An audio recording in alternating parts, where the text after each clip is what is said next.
Le Maroc est-il en train de vivre une humiliation historique?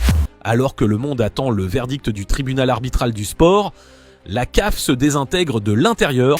Aujourd'hui, je vous révèle comment l'instance africaine a piégé le Maroc pour sauver sa propre tête. Voici l'épreuve d'un lâchage en règle. Tout commence par une fracture inédite au sein du jury d'appel. Deux membres officiels, maître Mohamed Jama de Djibouti et Hamoud Feil Bobé de Mauritanie, ont brisé le silence. Je cite leur déclaration: « Nous n'avons été ni convoqués ni informés de la décision de retirer le titre au Sénégal ». Ils précisent avoir découvert le verdict à la télé, dénonçant une décision, je cite, « prise à huis clos ». Mais le coup de grâce vient du numéro 2 de la commission.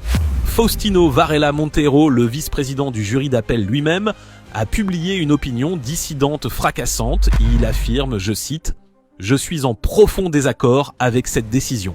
L'interprétation appliquée était excessivement formaliste.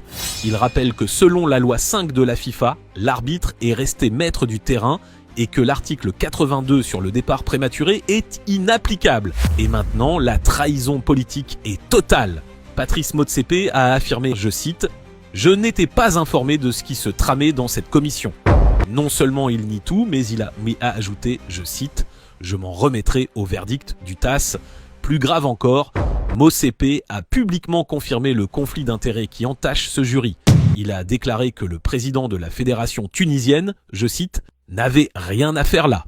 En avouant que ce membre n'aurait jamais dû siéger, Motsepe reconnaît lui-même que la décision est juridiquement invalide.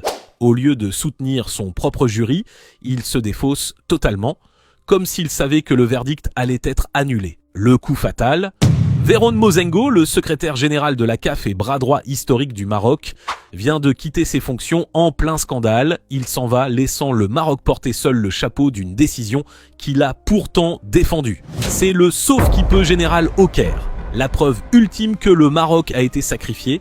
La CAF a déjà commencé à nettoyer son site internet, supprimant les articles déclarant le Maroc vainqueur. Pire encore, elle a refusé de remettre le trophée et de verser les primes de match, répondant au Maroc, je cite, « La CAF n'est pas compétente pour acter ce versement. » La stratégie est claire, la CAF sait que le TAS va annuler cette injustice. En laissant le Maroc se réjouir d'une victoire illusoire, elle l'a placé seul en première ligne. Le Maroc a été utilisé comme bouclier par une administration aux abois. Le Maroc a-t-il été trop naïf ? Ou a-t-il été trahi par ses propres alliés? Donnez-moi votre avis en commentaire.